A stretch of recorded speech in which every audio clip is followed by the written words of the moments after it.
I start. Yes, thank you for the introduction. As Mina said, I'm responsible for spin-off activities of the Northern University in Berlin. I want to give you a way how we handle technology knowledge transfer, especially in our skills and technology part. Short overview of our university. It's one of the oldest university in Berlin. It has a quite unique history. We are one of the big three universities there, with over 30,000 students and 11 faculties. Last year we celebrated probably a year for us. What about the Humboldt innovation? We are 100% subsidiary of the Humboldt University, so the technology transfer unit is organized as a private company, which has quite a lot of advantages, being the interface between the university and the economy. I will come to the advantages. Which is very important. I think it was mentioned before, how the 100% owned company is embedded into the university, which is very important because otherwise you are not realized as a university institution which we are. So our chairman is usually the vice president, for now the former vice president, and some deans from the faculty. So that everyone has to be clear that the technology transfer unit privately organized is part of the university. We are active in three business units. That's one, research and innovation. That's mainly all about contract research. So we are handling the contract research with the economy. We are active in the spin-off management, so everything about spin-off, startups, and so on from the university is organized and coordinated by us. And the last thing, it's in merchandising actually. We are also responsible for selling the name Humboldt nationally and internationally.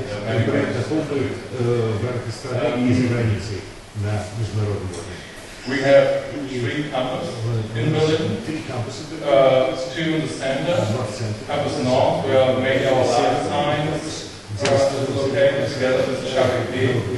Charité is our medical faculty. They're a little bit more independent now, but there's still our medical faculty, and we work there, our biology and our Charité are working really close together. Then there's campus Mitte, where all our humanities law and economics are, so also pretty interesting field here, for example, spin-off from.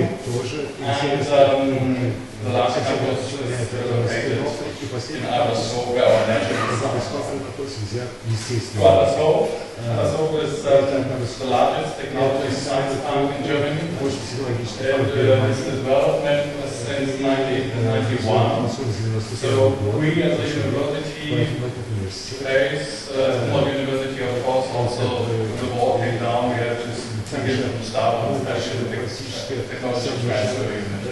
And since 1991, there was a development in Adlershof.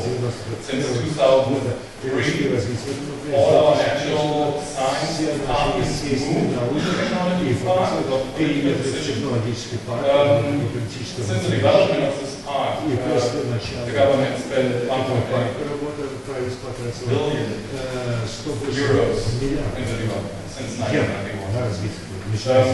We have there over 400 companies, 11 non-university scientific institutions, Fraunhofer, Leibniz, and of course there are 6 natural science departments with close to 8,000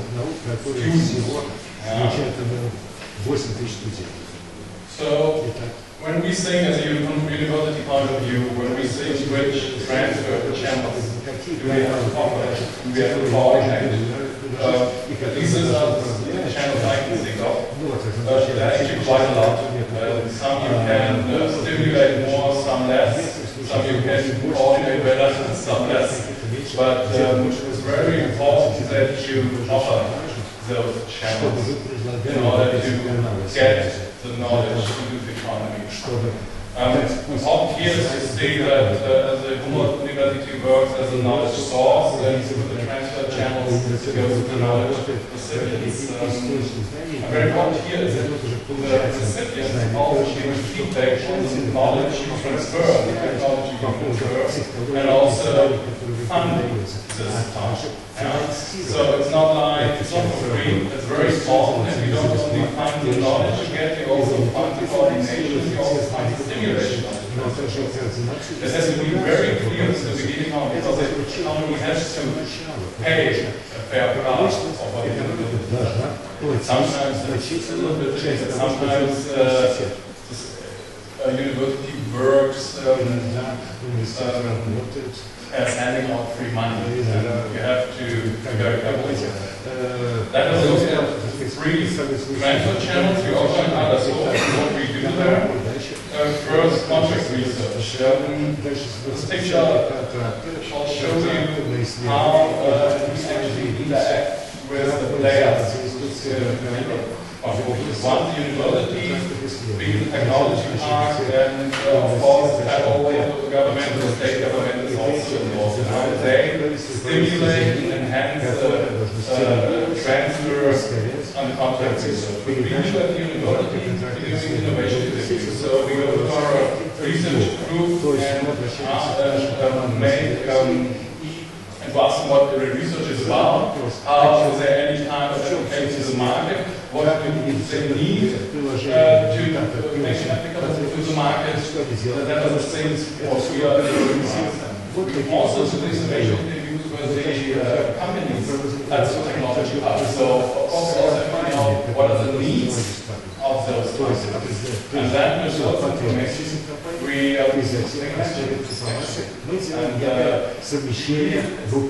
really a personal business. So you have to know the business, you have to know the company. It's a lot of work, you need a lot of capacity to use, but it's worth it. And talking the technology part support that. For example, matching and appropriate, they're doing a mastering conference. So we take some information from the innovation interview, and then we have a format and event where we bring the companies and research groups together. What can the federal and state do? They actually can give grants. And this is quite successful. For example, on a federal and state level, on the state level, we have the grant transfer bonus. It's around about 50,000 euros, and this is a grant for actually doing contract research between university research and companies and universities. On the federal level, we have a program which is all about validation. Trying to help, and this is a very important fact I would underline very strongly, is that the research group often don't know what their innovation is, and they don't know how this innovation can be applied to the market. It's a real problem. So the most potential in universities lies in validating the research. Yeah? So of course, the professors have a problem in doing it, so it needs an outside impulse to do it. And we have in Germany grants to help us to validate this innovation, so you can hire some expert from the business field, but also from the natural, for example, chemistry. You take a natural scientist, and you take one from our business department or whatever, and you bring them together, and they have 6 months' time to validate this. So if we want to get innovation out of the university, you have to think about models, how to validate the innovation.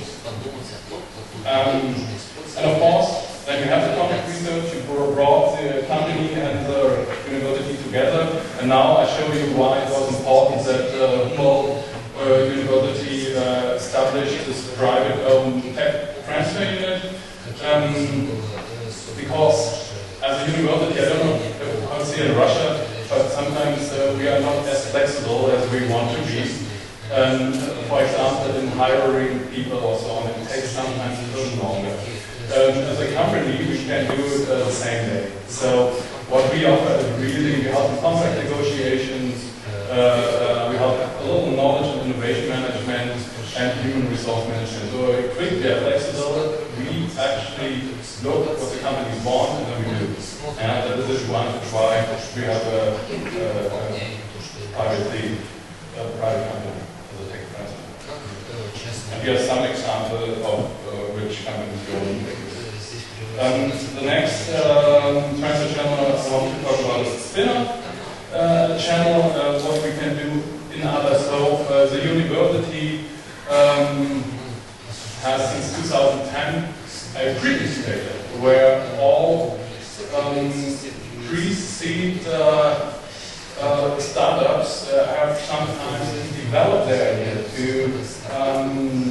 their vision. So they are not ready for the full market yet, so we give them a place to stay, a place to develop their startup. We give the room for free for a short period of time. And we coach them, we help them in many ways, and this pre-incubator is embedded into the technology park. I can show you with the slides. The idea is we call it spin-off facility food chain. We start with an academic pre-incubator for some time, then the spin-offs are successful, they move up this chain to the incubator offered by the technology park themselves, and then it goes up and up, and in the end they are really good. They develop a land property there and build a factory over there. That is the idea. We already moved to the third subsidized lab and offices stage. The last one was industrial development. It takes maybe 4 or 5 years because we are started this program maybe. Yes. What can the technology park do? It actually also funding us. It's funding a staff member of our technology transfer unit. It's very fun. I mean, we are actually the supplier of the technology park in many fields. We offer innovation, we offer technology, and we offer spin-offs. And why shouldn't, and he makes money out of it, so he also is going to pay us for that.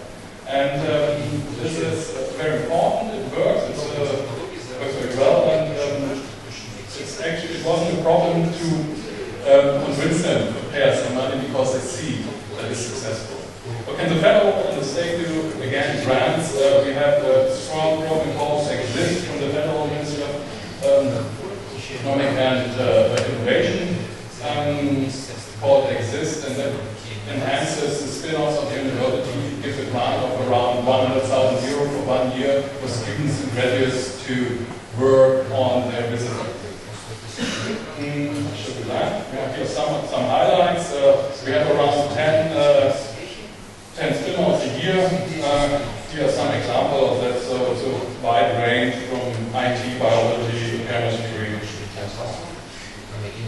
The last channel I want to talk about is IT license. What we are doing as a university, we organize an IT days in Adlershof where the students, the scientists, officers, professors can have a chance to make a patent research or a trademark research, so they also get to know patent lawyers and so on. It's very important. So it's more sensitizing them for the topic of IP because most of them don't even really know what to do with the patent. So really it's all about sensitizing our researchers. What the technology park do, we can of course promote this event and also invite some companies there. It's another chance to do matching, and the idea in the federal and the state, again, a grant called Signo.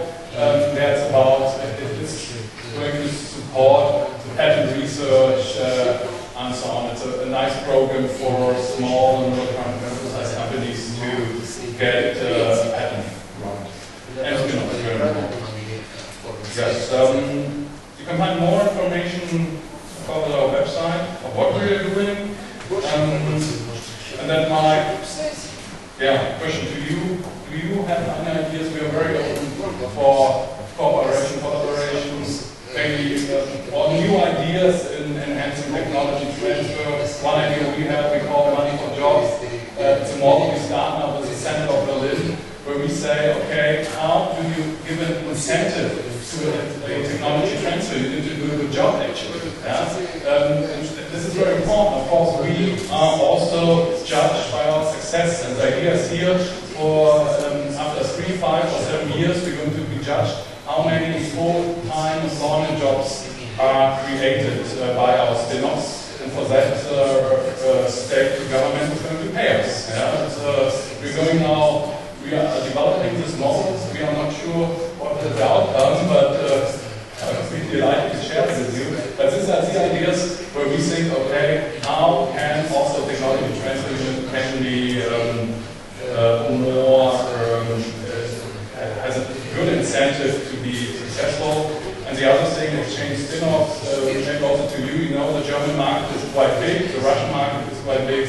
So we are also open to exchange spin-offs from our university. For example, from Russia can come to Berlin for a period of time at our street incubator and have a look at the German market for life. Those are the ideas I have, maybe more. We're glad to discuss this with you. And thank you very much.